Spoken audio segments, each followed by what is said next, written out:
Okay, we're back. 12:01. My main job today, doesn't say that on my name badge, is timekeeper. If you're just joining us, welcome to Best Places to Work 2024. I'm Michael Curran with the Ottawa Business Journal, one of the organizers of today's event, along with the Ottawa Board of Trade, which is located just over there. So I encourage you to go speak with our fantastic Board of Trade. Again, if you're just arriving at the event, let me situate you a little bit. This is the one of two parts of Best Places to Work. This is the Employer Summit. So this is designed for business owners, entrepreneurs, people managers, and HR professionals. And we're having sessions all afternoon. These are free sessions. So at noon, 1, 2, and 3, all leading up to a cocktail. The cocktail's ticketed, by the way, called Disrupt HR. And Disrupt HR is a little bit like a TEDx type presentations. We'll have 8 speakers, 5-minute each. I think it's 30 slides, and it's kind of a rapid delivery type thing. So in the room next to me, everyone here is probably employers or people managers in that. We have about 4,000 to 5,000 people coming to a career expo. So you're free to check that out. Don't go looking for a different job, though. I'm not encouraging any of that. But there are some great companies that are exhibiting over there, companies that are looking to hire someone. And maybe one other housekeeping note, there are about 100 people that are at the Employer Summit that are kind of all-day pass holders, and those all-day pass holders are entitled to a lunch. You can go visit our registration table, and they'll get you information on that lunch. So listen, we've got a great presentation coming up here. The future is here, how AI is transforming HR. I think like maybe many of you, we're appreciating that AI has arrived. We understand that this thing called ChatGPT or Gemini or some of the other programs exist. But really, you know, a lot of the knowledge we have is kind of surface level on this, this topic. I have been part of maybe about 3 hours training of how AI can help HR. And of all of the AI training I've received, by far the most useful applications that I've seen so far are in HR. So I think this is a really good talk. During this session, we will discover how artificial intelligence is streamlining recruitment, enhancing employee engagement, revolutionizing performance management, exploring real case studies and how AI-powered tools improve HR efficiency and decision-making. Our presenter is Maurice. Maurice is currently the Senior Director for SIA Partners, a global management consulting firm, a certified human resource leader, CHRL. Some of you probably have that designation in the room. He has 20 years of HR leadership and consultant experience globally in diverse industries for Fortune-ranked companies and Canadian top 100 employers. Always striving to find a strategic balance between human capital and business performance. His focus, Maurice's focus, is on HR and business transformation, talent management strategy and governance. He holds a BCom from the Telfer School of Management. Telfer's in the room over on this side, I think, their training component at the University of Ottawa, and a certificate in industrial relations from the Université de Laval. Listen to this. He's a classically trained pianist. We're going to get him to perform in just a second here. Now, I'm joking, Maurice, you're not playing piano, but that would be lovely, by the way. We're having a cocktail at 4. Are you available? We can bring in the piano. Anyway, Maurice serves in different boards, arts and classical music industry, after devoting his time to family.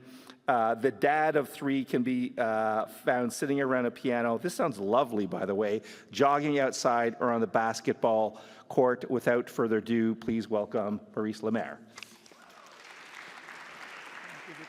Thank you very much. Hi, everyone, and thank you for the warm welcome, Michael. And I think I'm going to try to convince my kids to do that when I get back home tonight. So it feels great to have that type of welcome. So, I'm very excited to talk to you today about AI and how it's shaping HR. And I know over the last year and a half, I'm sure you've gotten bombarded into how great AI should be and how much it should help HR. And a couple of months ago, we decided to switch a little bit the way we're talking about it and showing a little bit more of what is happening in AI. How can you use AI in HR? I'm happy to be the first one to present today because when I look at the people who are coming after me, Karen Brownrigg, which is here, Catherine Tremblay, I'm like, you know what? I think this is just a good warm-up for them because you'll see the quality of their presentation is amazing. And I was quickly discussing with Karen, with them earlier, and keep in mind that they're going to present you some processes in HR, some ways of attracting people. So how can you use some of the use cases I'm going to show in ways to improve your HR processes? Now, I'm not going to cover HR in its entirety. I'm going to have some of those use cases for you. But we have a Q&A session at the end, so feel free to ask questions at that point in time. Actually, I may not be able to see you because of the spotlight, but if you want to ask questions as we go, Michael, I don't know if it's possible, raise your hand, and I can pause. Sometimes it's easier to ask a question directly where I am, so I don't mind making this a little bit more interactive for you. So what I have for you today is very simple, 3 things. The context, so why are we where we are today with the Gen AI? Why are we talking so much about it? But it's just a quick recap, and you'll see the connection with how the working landscape has evolved at the same time as technology has evolved as well. We're going to talk a little bit about the consideration and challenges of using AI. You know them, data privacy, ethical concerns, so we'll cover them briefly. So this is going to be perhaps a third of the presentation. Then I'm going to go into the use cases for the rest of the time. And you see, I'll present 3 case studies, what we've done, and how we have integrated AI into different HR streams and processes. And then we have the Q&A, of course. So in the context, one thing before we get to tell you a little bit of the storyline of AI and all that, I need to tell you a little bit of what we do at SIA Partners, because you'll see the connection, you'll see why we do the sort of work that we do. So SIA Partners started about 25 years ago in France, Paris, France. It was founded there. Started in the financial sector, financial services, so working with big banks. Then as the company grew, they expanded in other countries in Europe. They came to New York in 2012, opened an office in there, expanded there, and then in 2014 in Montreal, which was the first office in Canada. And in Canada today, we are about 300 consultants in 6 cities, Montreal, Ottawa here, Toronto, Edmonton, Calgary, and Vancouver. Worldwide, we're 3,000. And you have some data here that talks about it. But one of the things to keep in mind is the 8 AI centers, and I'm going to get a bit more specific into that because it's relevant to what we do here.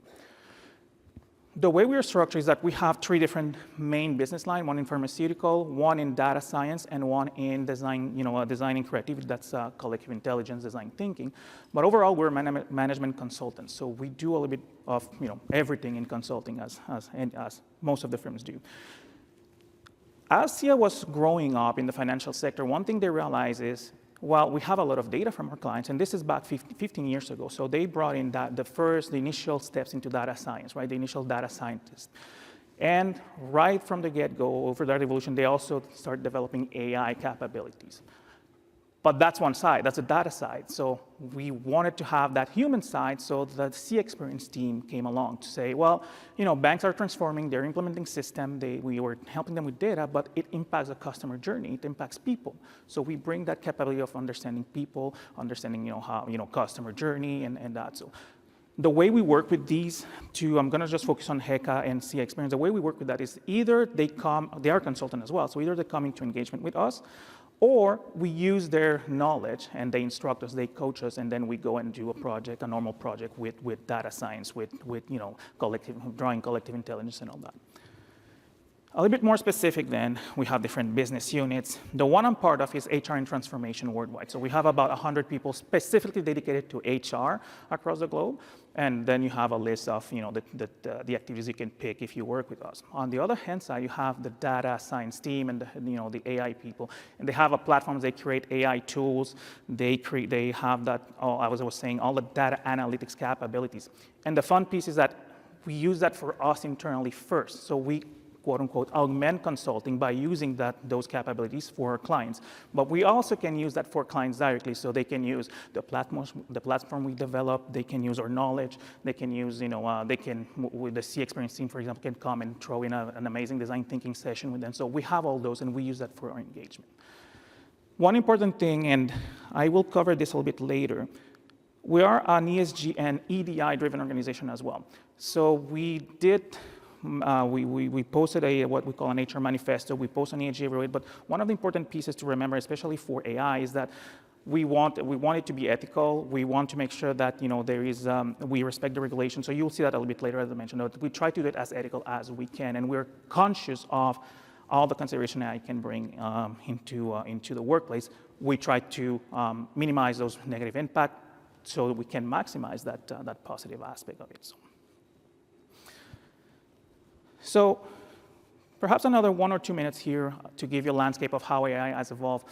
If you remember perhaps 10, 15 years ago, for those of you who use Gmail, Gmail was predicting what you were writing, and it was one of the best mail services to search for your email. Well, they were at the forefront of AI, so they had those capabilities, they developed that. Then you have some other players that came along, perhaps around 2014, 2015. And by the way, you have been using AI way before you think, because if you are an Android user or an iPhone user, you have Siri and you have Alexa. So those are AI tools when they came up. Today, they are not as much AI. They're almost obsolete in terms of AI, but they were very innovative, and they were one of the first when you were using. So you have this progression up to 2010 when OpenAI released GPT. And here's the difference between GPT and ChatGPT. GPT is simply that you need a code to be able to generate content. So it was for the geeks of us who like to do that. Lambda came in, Google came catching up to that. And then we get to 2022. When OpenAI released ChatGPT. Now you'll see a little bit why ChatGPT is, was the growth was so big. But the difference here is that now you can ask the question. You don't need to code. You can simply ask the question, and it will understand and provide you the answer. Then they updated it a couple of months after into GPT-4, and we have many more. Now, what's interesting for us in HR is what's at the bottom there. We go back to 2017, 2018. There is the Me Too movement. George Floyd situation in the US. So that changed a lot the way people look at the workplace.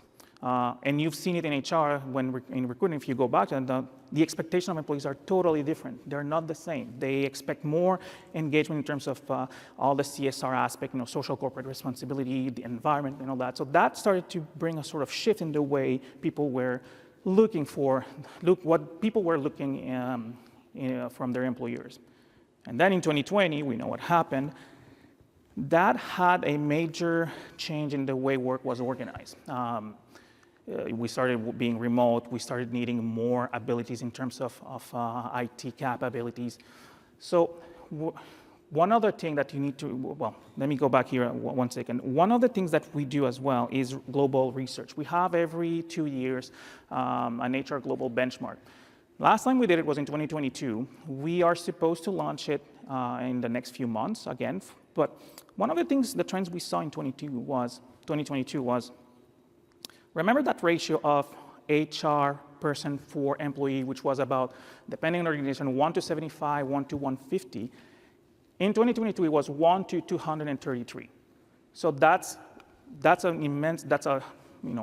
it's a big increase of, for one person HR to manage all that. So what we have today is that we have to do more in our roles with less. And it's going to keep accelerating. It's not going to stop. So with that, people started looking, okay, how can I make my work easier? So that's why you saw it's part of the explanation as to why ChatGPT became very, very important back in 2022. People started using it.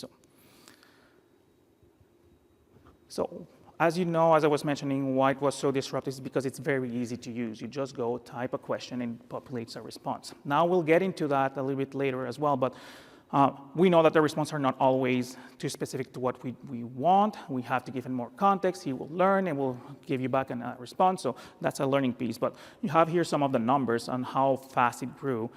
It outpaced TikTok and Instagram in the first few months in terms of growth, one by 5 times, the other one by 15 times. So it was one of the most, the most revolutionary, subscription services that came in at that point in time.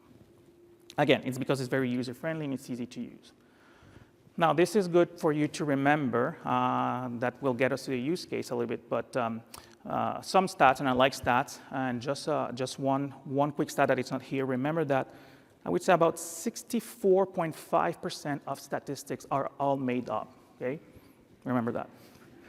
But these one are true. This one, I trust these sources, and they are round numbers too, so that they're real. So 80% of organizations will start using AI, will be using AI, in one way, shape, or form by 2026. So most of our organizations that we interact with, that we work with, will in one sort of way use that. And 43%, and this was last year, so I'm curious to see this year, but I think it's going to be hovering around 48%. 42% of employees use AI or Gen AI at work. And I'm just curious, raise of hand, who of you uses any form of Gen AI at work? See, I'm going to make a stat here, so 100%. No, I think I see around that, around 55%. So some key considerations for you to keep in mind when using AI, and I think the last speaker this afternoon, you will perhaps, if you're here, make sure that you ask some of the specific legal question in there. But there's, first of all, the impacts of not using Gen AI. And these apply differently depending on the organization you are. They may apply in different ways. Some of them might have a bigger weight than others. But it's just to give a landscape of what happens when you're not using it. And let me focus on the two ones that are people-related. The first one is decreased customer satisfaction. Lots of organizations have data on their customers. And those organizations who are using AI are discovering more and more new insights every day. So if you don't do that, you lose part of your business. The other side of it is to deliver your service as a business to clients, you need people. So you may have a hard time finding people, whether because they find that you're not too technologically advanced, maybe because you're not using it to create a better employee experience. And talking about employee experience, that's a hint for the next presentation from Karen and their panel. So they were going to talk about it. So again, keep in mind these AI aspects when you're watching or listening to the other speakers. So. But again, this is just to give you an idea of some of the impacts of AI, of not adopting AI. Now there are compliance and ethical considerations. Obviously, there is personal data. So one of the first things I will tell you is, for example, do not upload a resume into ChatGPT. Because you may have an address there, so that's protected information. If you go and look at what the GDPR is and PIPEDA, you know that sort of information shouldn't be uploaded. However, if you have, for example, use Copilot with Office 365, they use the Azure environment, who guarantees that you're respecting those regulations. That can work as long as in your agreement with Azure and with Microsoft, it says, yes, your data is staying in Canada, for example, right? So those are considerations. Again, something to unpack there. You can ask, lawyers, you can ask your IT people, but that's something to consider when you're looking at uploading some information. There's the intellectual property, same thing. If you have trade secrets in your organization and you don't want to upload it because you don't want your competitors to know that. Hallucinations is one that I find interesting. I don't know if you if you heard, it was about 6 months ago, Gemini, somebody asked Gemini to create an image of Vikings, and it generated a black Viking. So obviously, if you in the internet went into an uproar because of that. But the story behind that is that Gemini was trying to avoid any discriminations. He was trying to avoid biases. So he said, you know what? They can, if this is the population, there's a percent of a chances that a Viking could be black, which wasn't necessarily true, right? So again, Google apologized, and they went back and retrained the program. So those are the type of things that we will have to be watchful. A year ago, a lawyer, I believe it was in New York State, took a case, uploaded it into ChatGPT, and said, give me what is my angle, or what I should be saying, and give me some case law. So he generated that. He went in court, and they found out that the case law was all made up. There was nothing there that was real. And anyway, so the veracity of the information is also important. So we need to be mindful of what we put in and what we get out.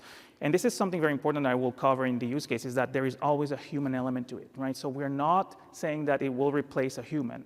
It will help us do the work, because we have to do more, as I said earlier. We have more requirements, and there is a lot more that organizations are asking from us. So how can we be more efficient? And then lastly, there's the ethical, they're well trained. you're not able to ask something unethical, he will respond that he won't provide you that information, but we never know. There might be a glitch, so you may get some of those answers. Now, the other consideration is how you promote the adoption of AI. So so one thing that is not mentioned here is, above it all, you need to have a good data governance policy, right? So it's all about data. It's all about how you handle information you have in the organization. Then how you're going to use Gen AI, the first piece is creating that awareness. Okay, this is what Gen AI is. This is what it is not. This is what we use it for. This is what we use it not. And educate people in the organization who are going to use it about it. The second piece is to experiment. So oftentimes we think that we need to buy a big system, it's something, but no, it's small use cases, small examples of things that you can use, and then you can say, okay, is this a good use? Can we then get to the next piece, expand this or scale this up organizational-wide? And sometimes it's not the whole function of HR that will be that you can leverage Gen AI. Maybe it's just one aspect of it. So, use cases.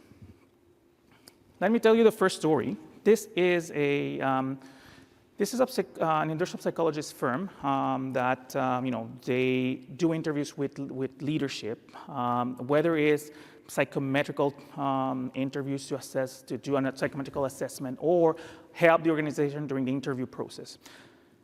They've developed a range of competencies that they try to match with the candidates. So those of you who like those psychometrical tools, such as MBTI, the DISC assessment, so this is like 10, 15 times bigger. So they're scientists. They come up with different formulas to match the description of their competency. So this is not a big firm. There are about 17 people, and they process about 55, well, they have 55 interviews per week, give or take, on average.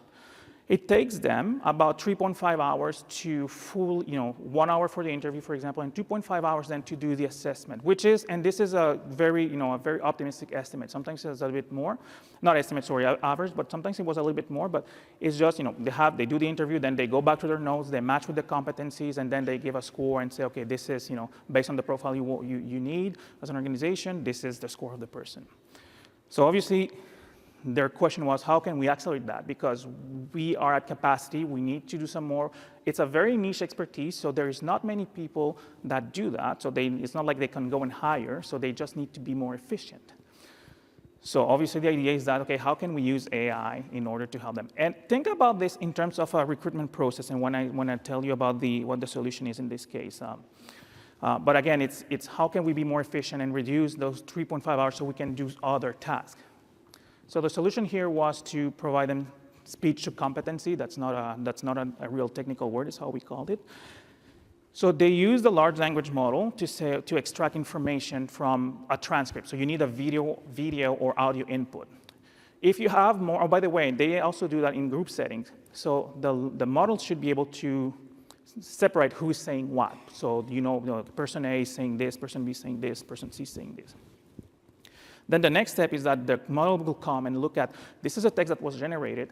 Now I'm going to match it to the competencies that you identified, and I'm going to give you the score. I'm going to say, okay, yes, competency I, you have this score, competency. So the same things that the psychologists were doing. So the result of that was, it was able to process after the interview, so the 2.5 hours left, instead of 2.5 hours, it was 15 minutes, to an accuracy of 95%. Now, this is where the human aspect of it comes in play. So 95% of the time, it gave the same score as the psychologist gave. And remember, this is not going into, this was not an upload to ChatGPT. We came in and built the system in-house for them using those LLM models that exist.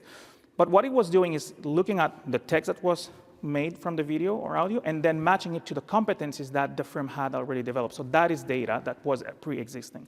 It took 3 weeks for the model to learn to be trained into that. So after 3 weeks, that's the result they got. Now, what about that 5%?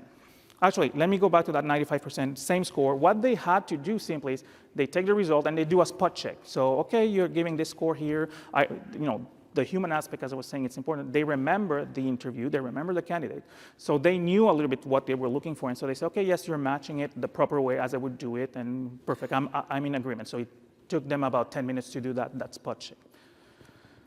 Now, the 5% that was not there was fairly close. And then what they had to do is they went back and then they did those by hand. But then there's a second phase to this that we're doing now, which is interesting, is how can we improve that 5%? Because that 5% still represents something that's not accurate.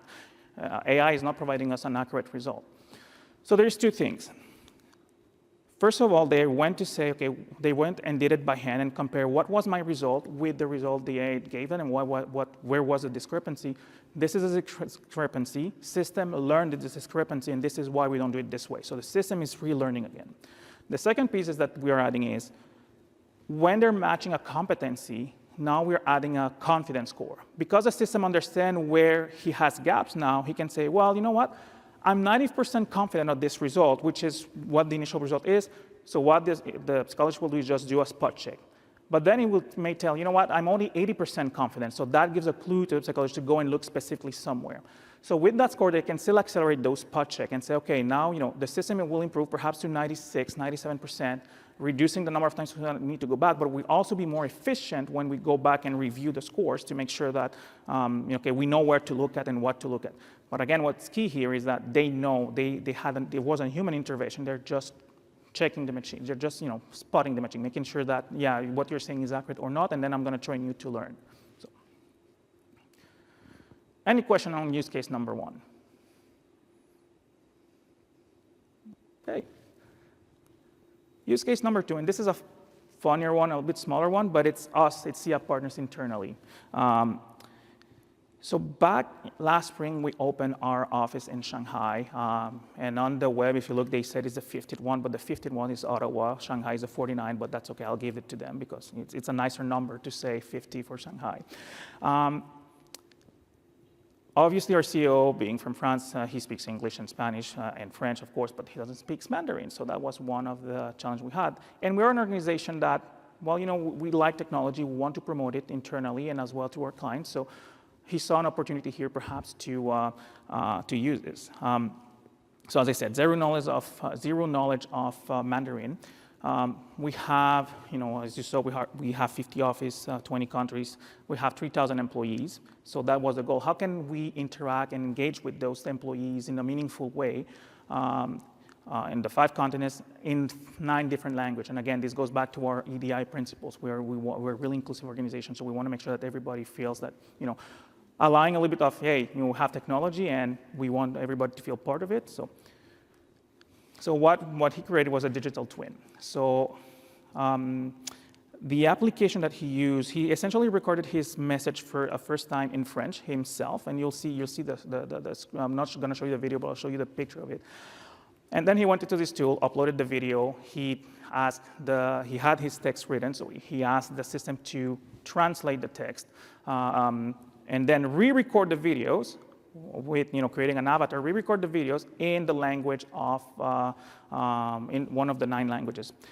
Now the system, what it does is that it will, and this is not ours, by the way, this is another paid application, but what it does is that it will look at your person when you're doing the first video, and he will lip sync the content, what he's saying in a language, with your mouth. So he will change those things. So it looks really, really, some may say scary, but when we look at the video in different languages, the inflections were there, the expressions were there at the right time. So the result was, and again, this is internal, this is just, but it's just to show the potential of it. He got 2,700 likes in our Teams channel, which is, when you look at it, it's 3,000 people that we have. And 1,000 of them asked to try the system and try the videos, because we had, for a period of time, a free license to just try it out, a few minutes, right? If you look at how it works, I mentioned a little bit, he uploaded the video, he put the text, the system translates and does everything, but there is one piece that there is text to image. So if you look at the middle video, that's how he recorded it. That's his French video. He did ask the system, because I'm going to post on LinkedIn, can I wear a jacket and a shirt? So the one that you can see on LinkedIn is AI generated. But honestly, the videos look exactly the same. It's just a way of, it was for us a way to engage with our own people, using this technology. So again, this is an example of something you can do. I'm seeing this going a lot in trainings when you're developing training material, that you don't need to, it's a video, for example, you don't necessarily need that human aspect, but adding an avatar or adding a digital twin can give it a little bit of personality. So. Last use case is, this one is a little bit more corporate, it's a little bit bigger, and I'll go a little bit faster because you'll see it's higher level. However, there are elements in there that we can use on the day-to-day, but I'll explain a little bit of how to use it properly, which is not just asking, ChatGPT, create a policy for me. There's a little bit behind that. So this is a financial institution, about 12, which was going through transformation, implementing new system, redoing their customer journey, impacting about 12,000 people. The team was very small. There were only 5 organizational change management people in the organization to accomplish this change. We had, on those 5, one of them was one of our OCM consultants that was in the project. But we were not approached specific, well, we were approached for that, but you'll see the other specific approach that reason they engaged with us is to say, how can we make organizational change management flow better with the small team? Because that's the only budget we have. We have another small budget to perhaps use AI. So the idea here is using what we know in Gen AI. So prompting, generating, prompting. There was sentiment analysis also and scheduling training. I'm going to explain them quickly. In the prompting, they were asking, for example, can you generate an email to my stakeholders in telling them that we will be connected with them at this stage, and this stage.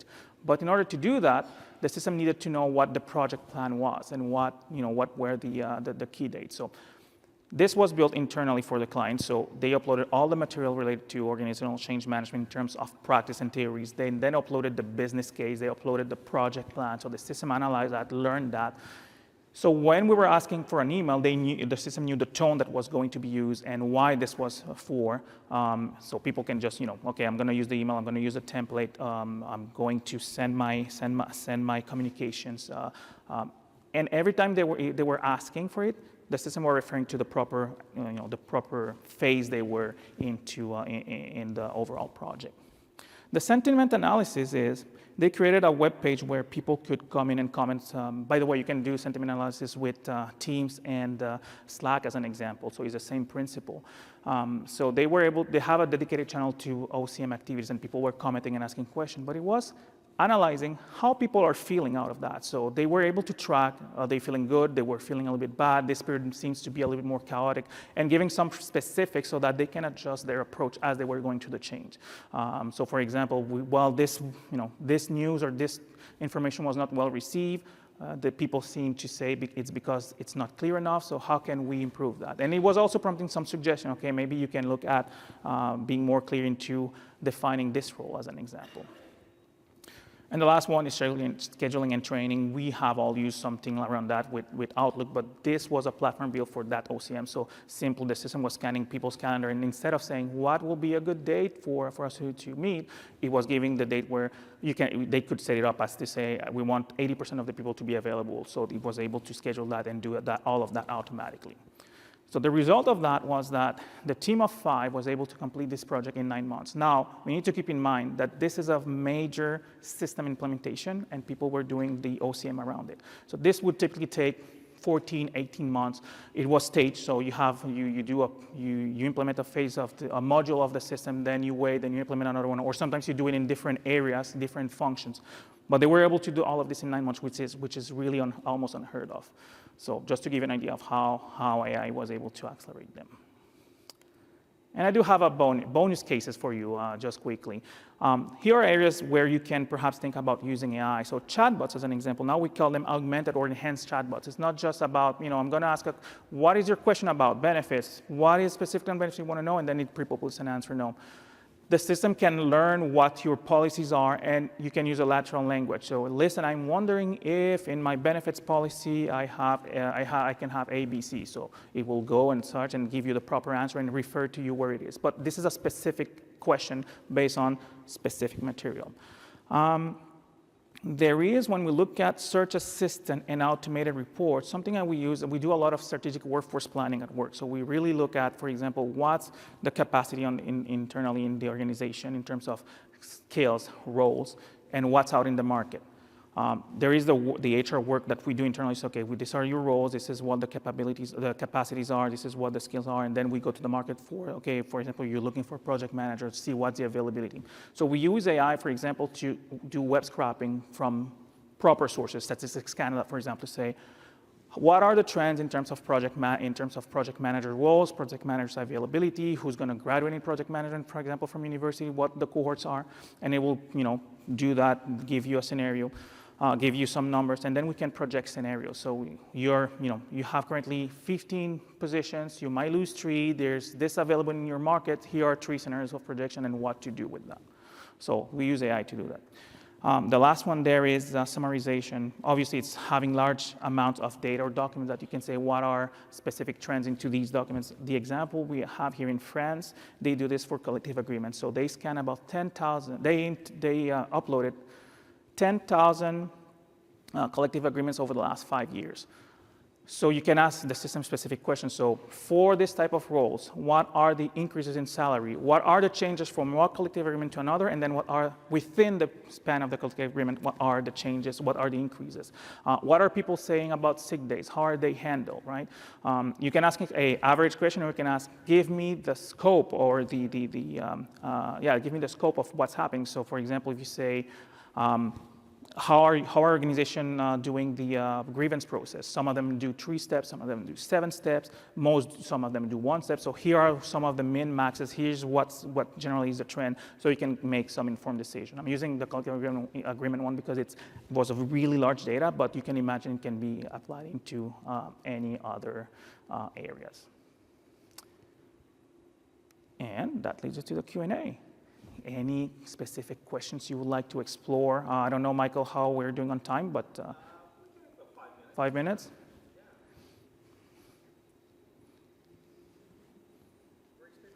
I'll kick things off. Here, I'll come up to the podium. I think we're often hearing about, we're often hearing about how we shouldn't be using, kind of a general ChatGPT, to upload our company documents or things like that. And this is a little bit of an IT question, so I don't know if you got the answer. So if there is an HR practitioner or business owner in the room, do you have any simple baby steps into this? Is it like a co-pilot, or we're licensing ChatGPT? How can people start playing with this? Experimenting, I guess, is the better word. No, that's a great question. I don't have the technical answer, but I have the processing answer to that. Good. So what ChatGPT, the free version of ChatGPT, what it does is that when you sign up for it, it says anything you give me, I'm going to use it to train myself, right? So that's the P in ChatGPT. Yeah, that's the P, that's pre-trained, right? When you use the paying version, now I'm not sure about OpenAI, how they do it when you're directly with OpenAI, but I know that if you're using Copilot, which is GPT-4, but through the Azure infrastructure, Azure respects the GDPR and PIPEDA Act's regulation in terms of information. So the information you upload there stays there. So you have an agreement, a license agreement with Azure, but it says that this is where your information is staying. So if you have a Copilot, risks are minimal to uploading a resume that it gets to the system, and then anybody can find out typing Michael Currens, where does he live? And he lives in this street, right? Yeah. However, there's another aspect to it, which is consent. So if you're, let's use a recruitment, for example. If you're submitting a resume as in a process, technically your system, and if the system uses AI, it will tell you, you consent that we can use your information if you upload your resume. So you're covered by that. But if you're being sent a resume by email, for example, I would say be mindful of that, because there is the consent of the person providing you their data. So. Cool. Maybe we'll flip the table here, see if we can ask everyone in the audience a question. It's hard for us to see you a little bit. Is anyone in the audience, just briefly, have kind of a use case in HR they want to talk about, or is there a particular piece of software? We're not trying to get, again, too geeky on this, but anyone in the room have, I'm scanning the room. Yeah, oh, there you go. I think it's Heidi.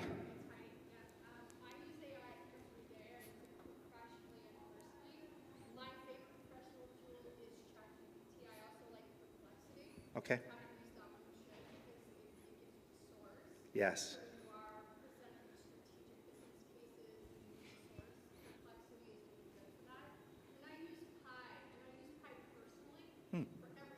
Okay. From diagnosing my children with what ailments they have to whatever to make for dinner. And so, I use Pi on the go, and I use ChatGPT Really cool. It's a game changer. And I think we have to, as HR leaders, you know, I keep getting asked the question, am I worried about getting replaced as an HR leader? Yeah. Yeah. But I'm worried about the HR leaders that aren't going to embrace this technology. Yeah. For these co-working capabilities. So if you're an HR leader out there working on your own, because you're the one person in your company with that expertise, guess what? You have this incredible coworker now that you can tap into every day. So I guess it's more of an encouragement for those who Good, good, good. embraced it Yeah. yet. I think it's incredibly powerful. You shouldn't be afraid of it. You just need to educate yourself. This session was a great opportunity for that, and then go and I think it's about experimentation, eh? Yeah, experimentation is key. It's key to that because you cannot. The one thing we always tell our clients is don't go broad yet because there are things you don't know yet. There are things that AI can uncover. So start small, start with small batches, experiment, and then you can scale it. Right? I'm really not an expert, so I'm like an inch deep on this. I'll give you another thing that kind of expands on what Heidi said. There's a local business owner. I'm in a peer mentorship group with him, and we were in a one-day leadership training session, and we had to do a certain task. And he turned to, I think it was ChatGPT, to complete the task for him with remarkable, and it did so with remarkable accuracy. And I challenged him. I said, well, when I do that, like if it was, what are my 5 biggest strengths and what are my 5 biggest weaknesses, it had really no answer for me.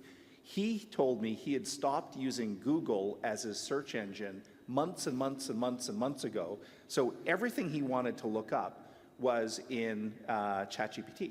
So he was effectively, if you think about it again, I don't know that much about this, he was feeding it information on what his interests are, what his challenges were, and it was crazy that it literally spit ChatGPT out a sense of what his strengths and weaknesses were. I can't remember if that was the exact exercise, by the way, but it was like, whoa. So it is a little bit, I guess all of this generative AI is about data in. Exactly. That's a key component, Yeah, I guess, absolutely. right, Maurice? Yes.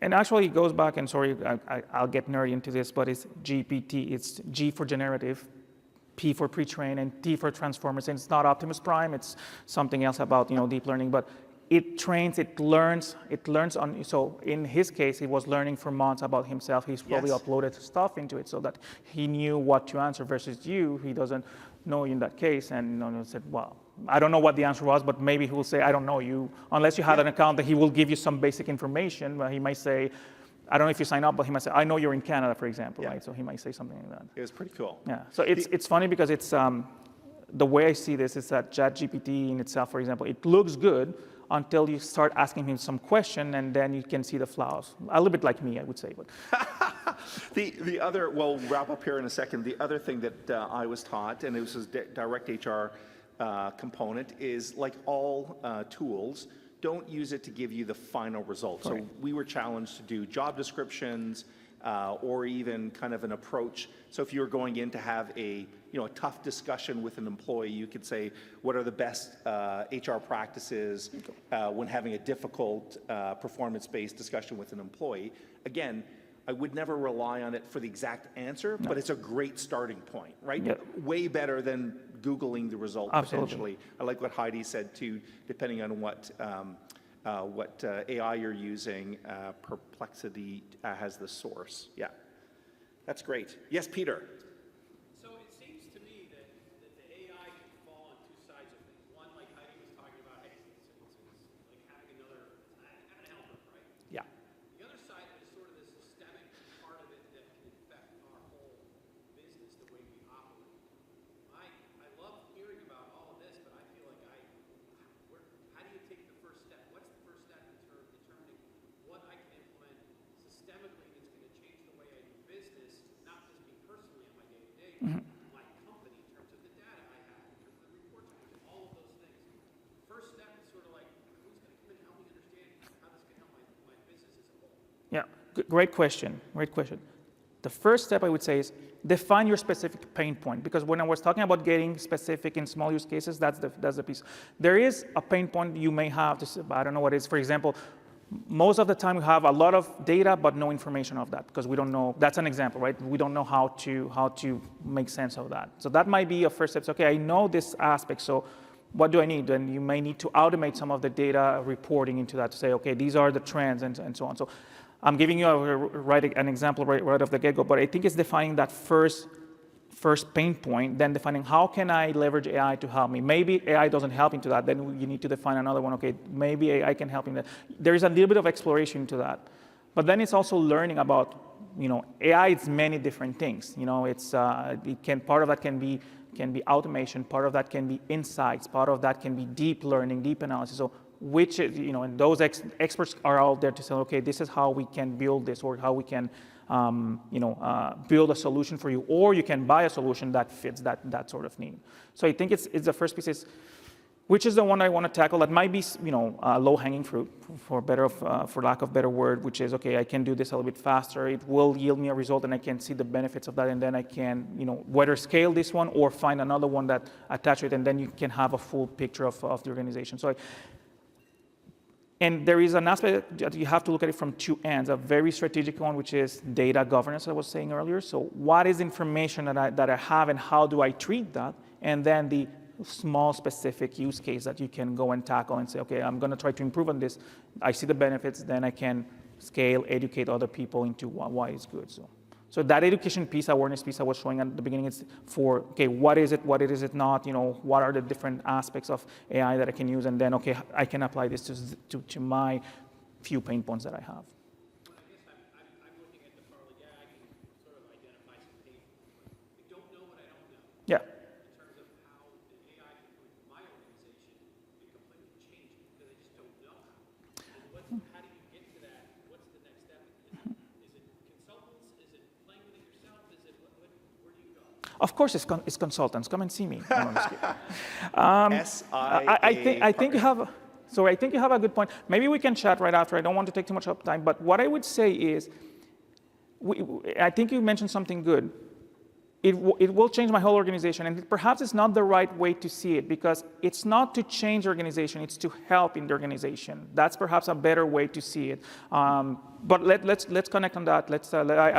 I'm here for a few minutes still, so we can connect, and I can give you some pointers, because I think it's more about, don't look at it if you start looking at the whole picture, we cannot, we don't know where we're going to put it, because it can go at many places, it can be costly. So it's more about, what are the increments that I can do, and then start scaling up. So, big round of applause for Maurice Lemaire from CSI.